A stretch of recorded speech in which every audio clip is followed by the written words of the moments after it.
अस्सलाम वालेकुम। मेरा नाम डॉक्टर तैयबा बशीर है। मैं एक गायनेकोलॉजिस्ट और ऑब्स्टेट्रिशियन हूँ और मेरे ख्याल है सारी उम्र गुजर गई इसी काम में। मैं आज थोड़ी सी बात करना चाहती हूँ इस बारे में कि लोगों की जनरल अवेयरनेस, पब्लिक की जनरल अवेयरनेस के लिए कि ख़वातीन में वज़न क्यों बढ़ जाता है और फिर हम इसको किस तरह कंट्रोल कर सकते हैं। सबसे पहले हम बात करेंगे कि ख़वातीन में वज़न बढ़ने की वजूहात क्या हैं। इसमें सबसे पहले हार्मोनल इम्बैलेंस की बात कर सकते हैं। उसमें ये होता है कि औरत की ज़िंदगी में 3 मौके ऐसे हैं, 3 अदवार ऐसे हैं जिसमें उसका वज़न बढ़ने के बहुत ज़्यादा चांसेस हैं। एक प्यूबर्टी, दूसरा प्रेगनेंसी और तीसरा मेनोपॉज। और इस तीनों मौक़ों पे उसके अंदर ऐसी हार्मोनल चेंजेस आती हैं कि वो वज़न बढ़ने का ख़दशा ज़्यादा होता है।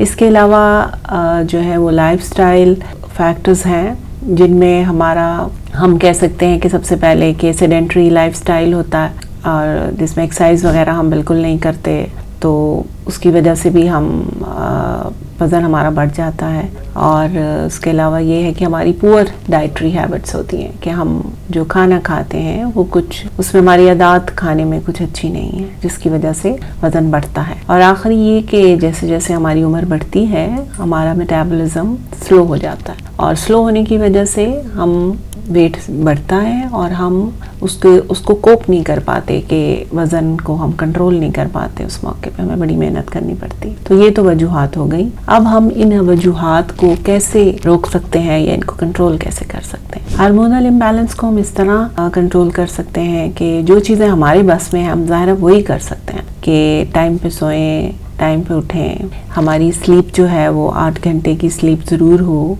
और खाने पीने के हमारे जो टाइमिंग्स हों वो बराबर हों, यानी कि डेली हम उसी रूटीन को फॉलो करें। उसके अलावा हम अपनी वॉक और एक्सरसाइज ज़रूर इसमें शामिल करें। दूसरी चीज़ था कि हमारा लाइफस्टाइल जो फैक्टर्स हैं उसमें स्ट्रेस है को मैनेज करना है और हमने अपनी डाइट को, जो डाइटरी हैबिट्स हैं उनको इम्प्रूव करना।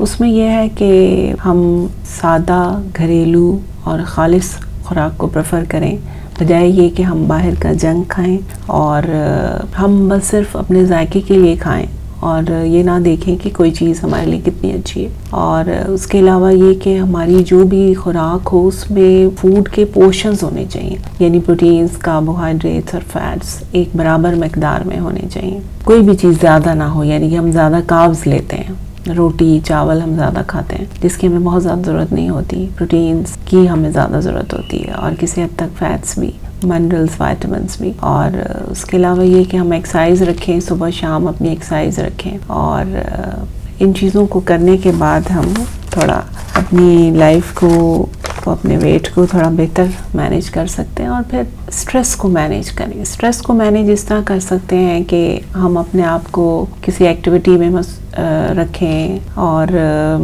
कई लोग होते हैं कि स्ट्रेस में बहुत खाते हैं और ये जो हमारी ईटिंग हैबिट्स होती है, ये स्ट्रेस में बहुत खाना वो बहुत वेट गेन कर देता। तो बस यही बातें थी जो मुझे आपसे आज करनी थी। लेकिन एक बात याद रखनी है कि ये सब कुछ करने के बाद ऐसा नहीं होगा कि हम फ़ौरन ही पतले हो जाएंगे। It will take time. हमें मुसलसल मेहनत करनी है और मुसलसल एफर्ट करनी है, उसके बाद ही कोई बात बनेगी इंशाल्लाह। Okay, thank you. अस्सलाम वालेकुम।